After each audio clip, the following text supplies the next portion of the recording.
All right, welcome back. It's the Gamechanger. So yesterday I uploaded a version of this haircut. It was an ASMR video.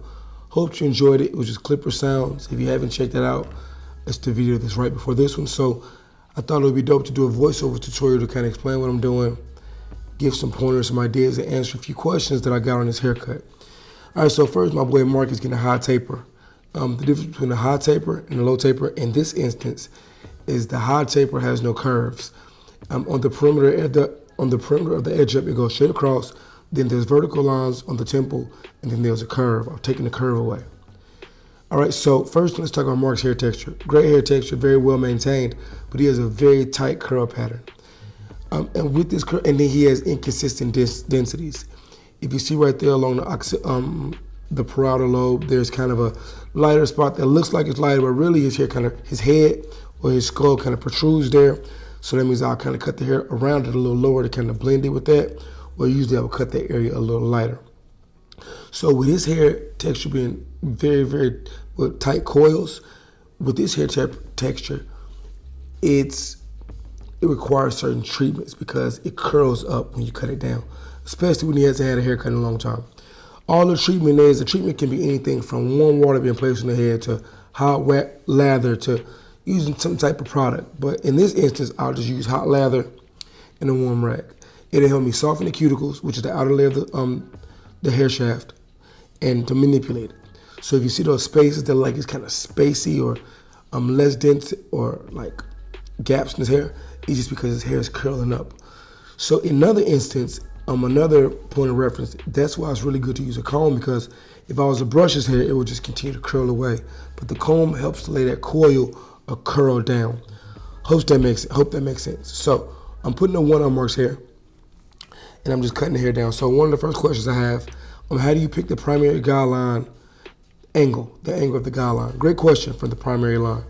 If you know, I use the 2-line method, which is primary line, primary space, secondary space. Go over that during the haircut. But first way, I just kind of go out the contour of the head, and then also how much space I have to work around the perimeter. So if Mark has a very short vertical line on his front edge up, so what I'll do is I'll point that out actually when we get to the front edge up. So let's talk about the back. So I'm doing a taper in the back. So I love that. This is the primary line, which is the first line I put in. The primary line separates the skin, which is the skin, from the first layer of hair. Then I do a secondary line. I like to make this line straight across. I clean it up really, really well. This helps me start the fade off, because all a fade is a great transition from no hair to dark hair or light hair to dark hair. Now this is my secondary line. That brings the light section of hair to the dark section of hair. Then I have my primary space, which is the light space, and then my secondary space, which is the dark hair. I'm using these 4 reference points to bring one smooth transition together. Now, after I get my 2 spaces, what I'll do is I'm going to start to fade out that primary line. Now, I don't want to take the primary space away. I'm just fading the line into the space. That should be an easy reference to understand. So the primary line is getting faded into the primary section. Look at my hand placement on the clippers. Not very aggressive, very light. Most of the stroke is coming from my wrist. Like I'm literally holding the clippers with 2 hands, and the rest of the fingers are just supporting the clipper base. Very, very light strokes. Now what I'm doing is to finish cleaning out that primary line, I'll take my edgers. That's a good tip that I like to use. Now, debulk. Before we start to blend this the secondary line into the secondary section, what I'll do is I'll debulk. Why debulk? For one, it helps with density issues. Some clients have denser hair, so what I'll do is I'll debulk certain areas more than others to make the density consistency much more fluid, to make it look smooth. Because it's all about a smooth transition. A great haircut is about manipulation or the illusion of evenness, symmetry. Now, it's hardly ever symmetric, whether it be density, whether it be the edge up. Symmetry is very, very rarely achieved, but the illusion of makes it better.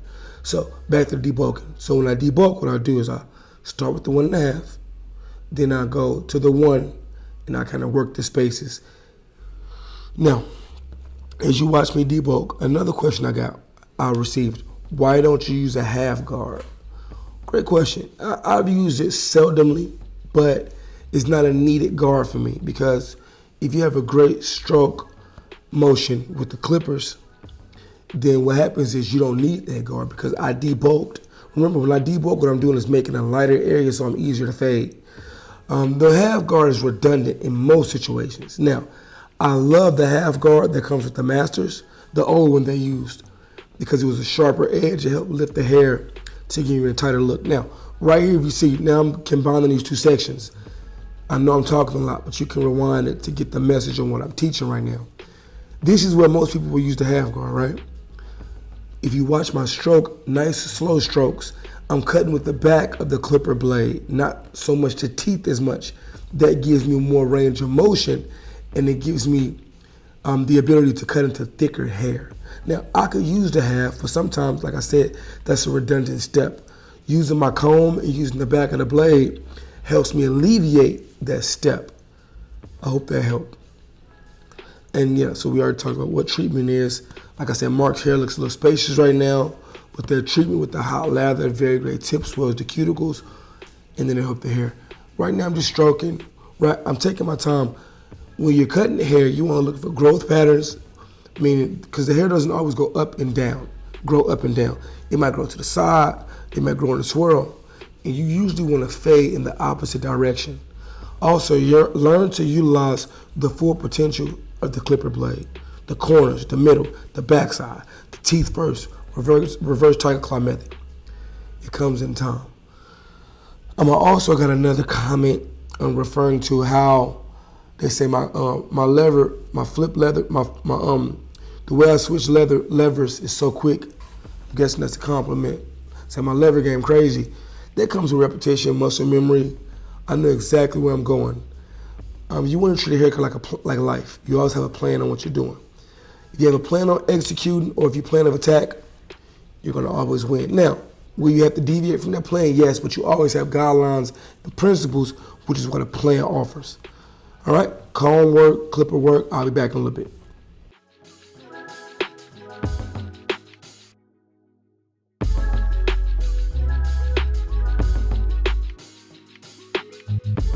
All right, so now I think would be a good time to pick back up on that. How do I pick the angle of my primary line? So if you look, I really want to find a nice space or point A from the edge of the temple to point B, which is the bottom or top of the ear. So I want to angle that smoothly, because I don't want to go too far back into the temple with the fade. So give me some time. I'm going to figure out a better reference, and I'll break it down better, because I don't want to just give you a loose answer.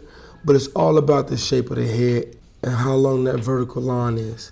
The reason why the length of that vertical line on the temple of the head is because if it's shorter, then I might have to take a different angle. It's all about contouring everything to the head. Very, very important. So give me some time. I'll find a better example of why and how I pick my angles. All right, so now what I'm doing is, again, just redundant from the backside. Right here, that's the reverse tiger claw method that I mentioned. Okay, why is your head on top of his head? Because the more workspace you have, the easier it is to fade.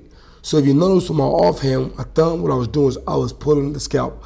I was stretching the scalp. If I extend the workspace, it's easier for me to fade that section because I have a small workspace. Now again, with the density issues, you're going to debulk those areas that are thicker, thicker, thicker. Even behind the ear, his hair kind of curls up. I'll debulk that too. So you all watch me repeat these steps, and I'll be back when it's time to do the edge up, or actually treat the hair.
All right, so now it's time to start prepping for this edge up.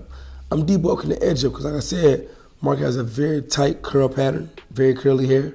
So I want to keep the hair flat as possible. So my first step in that is to cut with the grain. I apply a little bit more pressure to cut a little bit more hair off.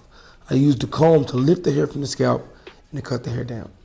This is my hot lather out of my lather machine. I apply it all across the hair. Y'all owe me tips for this, man. I know I do these videos for free, but y'all need to stop playing. I'm giving the game away. All right, get a nice lather, warm, swirl in the cuticles while it sits and prepare. Then, I'm gonna tell you about this tip later, but I'm actually developing a new product. I'm super excited about that. Right here, boom, coming with the shave gel. I'm sorry, I'm coming with the warm rag. Swelling those cuticles, laying the hair down, then I wipe the shave gel off. Oh, I'm sorry, why do I keep calling it shave gel? I wipe the hot lather off, and I lay the hair down. Then it's time to edge my boy up.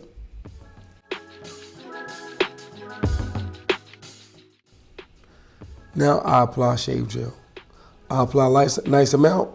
Don't overdo it, obviously, but you want to apply a nice amount so it can lay that hair down. It's weighted, so it'll be hard for the hair to curl up because there's a lot of pressure on the hair. I'll stretch the scalp from both ends, top and bottom, to make it easier for my razor to glide across the hair. And that's it. You all watch. If you have any questions about edges and stuff, I feel like it's a pretty laid out process. I always apply more gel to get that. You don't realize how important it is to get those little hairs off the forehead. It makes a big difference in the fade. All right, so you all watch the end. I'm gonna clean them up with scissors. Wait till you see this before and after. But it's all about the process, y'all. If y'all have any questions, please comment. Let me know. If you enjoyed the tutorial, please let me know. What did you like about it? That's all. What did you like about the tutorial? What didn't you like about the tutorial? What do you want me to explain that I didn't explain? Hope you enjoyed it. I'm planning on dropping another video tomorrow. A video a day for the whole week. See y'all soon. Take care. Stay to the end. It's worth it.